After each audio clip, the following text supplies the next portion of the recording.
কোরআনে উল্লিখিত মানুষের আফসোসগুলো, যেগুলোর জন্য মানুষ মৃত্যুর পর আফসোস করবে, আপনি কি জানেন সেই আফসোসগুলো কি কি?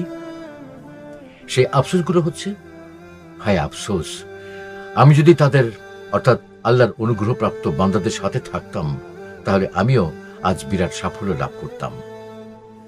অপরাধী সেদিন স্বীয় হস্তদ্বয় দংশন করতে করতে বলবে, হায় আফসোস, আমি যদি রাসূলের সাথে সৎ পথ অবলম্বন করতাম।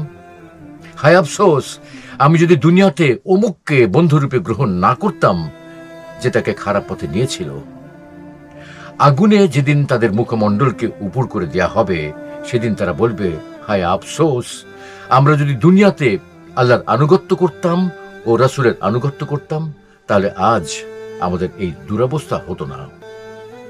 যে শয়তানকে অনুসরণ করেছে, আল্লাহর সামনে দাঁড়িয়ে আফসোস করে বলবে, হায় আফসোস, আমার ও তোমার মধ্যে যদি পূর্ব পশ্চিমের দূরত্ব থাকত। যার আমলনামা বাম হাতে দেয়া হবে, সে বলবে, হায় আফসোস, আমাকে যদি আমার আমলনামা না দেয়া হতো।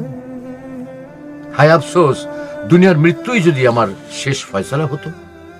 হায় আফসোস, আমার পরকালের এই জীবনের জন্য আমি যদি কিছু অগ্রিম প্রেরণ করতাম।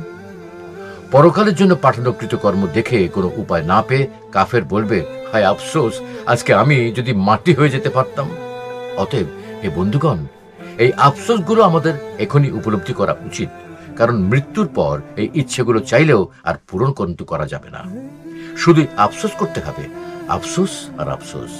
তাই আমরা যতদিন এই দুনিয়াতে বেঁচে আছি, তার মধ্যেই এই আফসোসগুলোকে সংশোধন করে নেই, কেননা কাল কিয়ামতের দিন আল্লাহ তাআলার সামনে আমাদের যেন আর